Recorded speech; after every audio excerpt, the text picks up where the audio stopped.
Hi, welcome to American Dream Vacations. I'm Virgil, and I'm going to be doing the orientation on Unit 1828. First, we're going to start with the keys. So we're going to walk over here to the side entry door here, and we're going to talk about keys.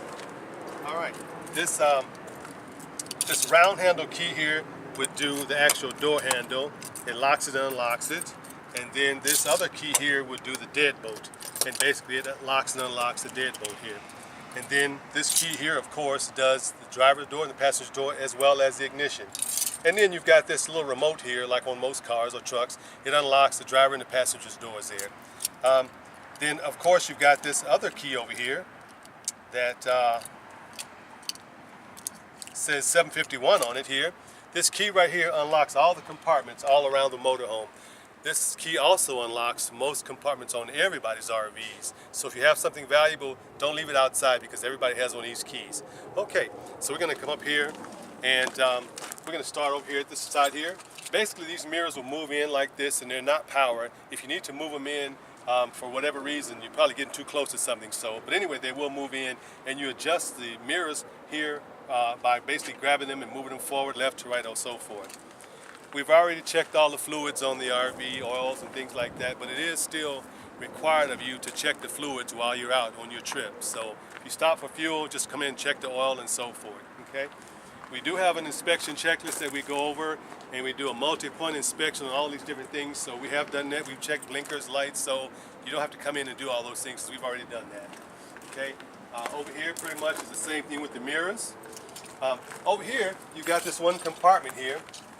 And inside of here is where you'd find your propane tank. Your propane works the hot water heater, the furnace, the stove, and the refrigerator.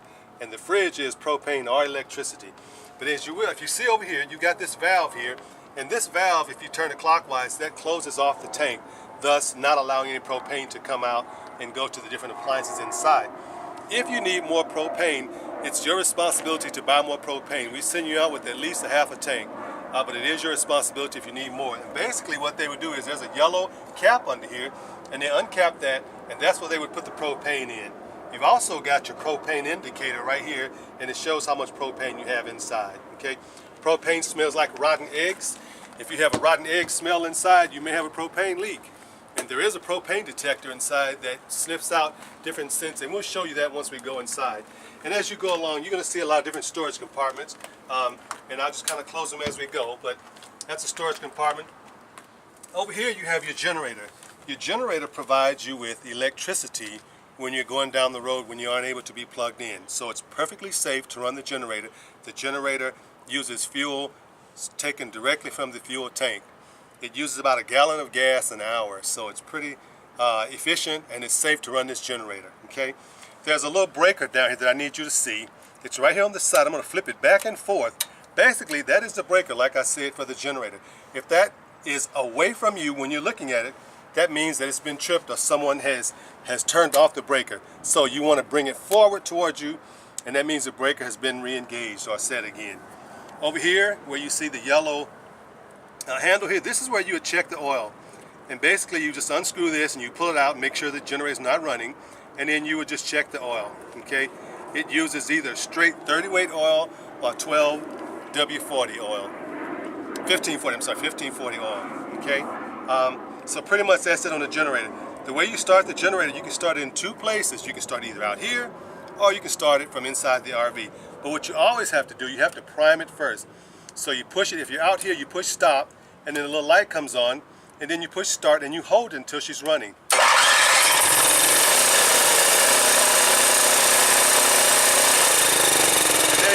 There you go. That's how the generator starts up. Like I said, inside or outside. And once you have the generator running, there's usually about a 10 to 15 second delay before the power is transferred inside to the RV. Okay. Also, when you have this generator cover off, the way you put it on, you grab the cover, you put it up high, and you put the bottom in first, just like you see there. You push it, you turn it, and then you pull on it to make sure she's on there snug. And that's how that cover fits back on there. And you do need to leave that cover on at all times unless you have a reason to take it off. This is the back side of the hot water heater here. There's a switch inside that turns it on. Generally, hot water heaters work on propane or electricity. And once we go inside, we'll look at the monitor panel. It'll show you if it works on both. Over here, you have your power cord. This is a 30 amp power cord. If you don't remember that, all you gotta do is look on the outside and it shows you 30 amps. And then you have your 15 amp adapter. This adapter reduces it from 30 amps to 15. The only reason you see these in here is like if you take it home and you want to plug it in to keep the battery charged or keep the fridge going, that's what this is for. You cannot run the air conditioner when you have this adapter plugged onto the cord because it reduces it from 30 to 15.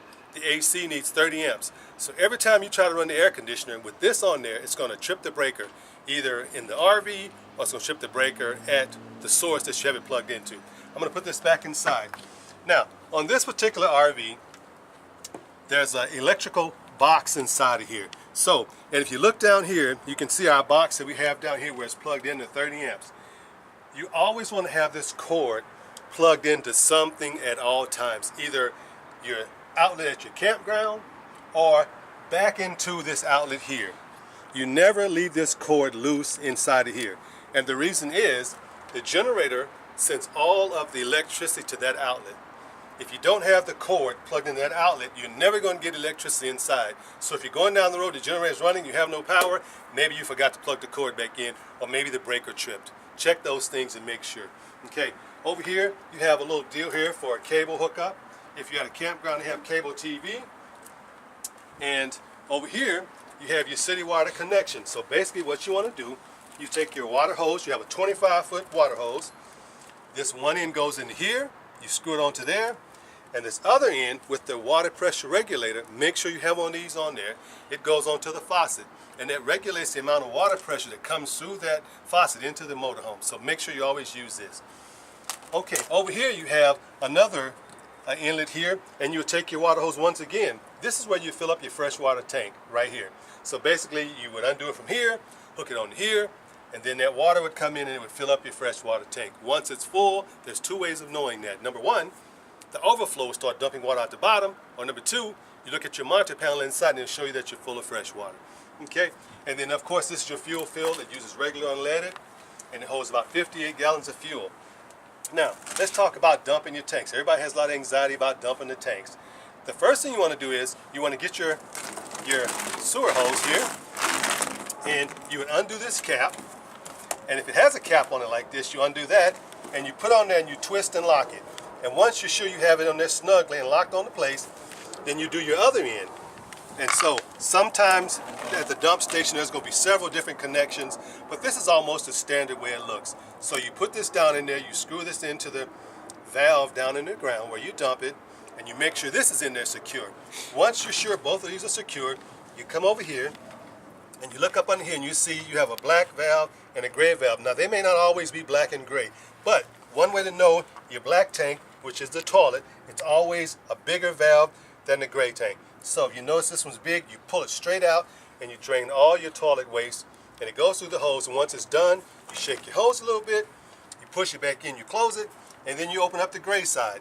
And then the water from your sink and the shower is going to rinse all the toilet waste out of your hose. And you must do it in that order, or else you'll regret not doing it in that order. Okay? Once that's done, you check your hose again, you close that valve, you uncap it, and then you put your cap back on. If you're at a campground and you're going to stay there for an extended period of time and you have your sewer hose hooked up, leave these valves closed and come out maybe daily and dump it. Do not leave them open because the solid waste will not flow through the hose without water pushing it through there. So leave them closed until you need to dump the tanks. Okay. Over here you just have another storage compartment, and this compartment, as you can see, is pretty deep, and there's a lot of things you can store in there. This little catch here is designed to hold that door open there. Okay, around here, most of our trailers have hitches on the back if you want to tow something, and the maximum allowable towing that we'll allow is 4,000 pounds. Okay, this ladder is for us to go up there and do maintenance. There is no storage up there, so there's no reason for you to go up on the roof here. And then you have another storage compartment here, another storage compartment here as well. Over here is the back side of the furnace, and if you notice, it does say hot, and when this thing is on, it will burn your hands. So if you have little kids and this is on, don't have them standing because they will get burned from the exhaust coming from that. This is the back side of the refrigerator. There's no reason for you to go in there. That's only for us to do maintenance. But that is the back side of the refrigerator. And then over here, you have electrical outlets. So when the generator is running or when you plug into electricity, you have electricity there, and over here you have another storage compartment. We talked about the door locks. This little thing over here is designed to hold the door open, and if you notice, when the door is open, you kind of hook this on here like so, and then you do have a screen door here to help keep the bugs out and so forth, okay? And they do separate. The way you open this door when you're departing the RV is you have to grab this handle right here, and that's what opens the door. This is just designed to close the door. This is a door lock, and the other one is the deadbolt lock, okay? And then you have another storage compartment over here. Also over here you have your a TV, and then there's a CD player and a radio here. And you can hook up, you know, like if you had, you know, a DVD player or something that quick, you can plug it in there, okay? And then you do have the power awning, and it's powered from the inside, okay? You have an outside porch light, and that's pretty much it on this side here. So we'll go inside, and then we'll do the next segment on the inside.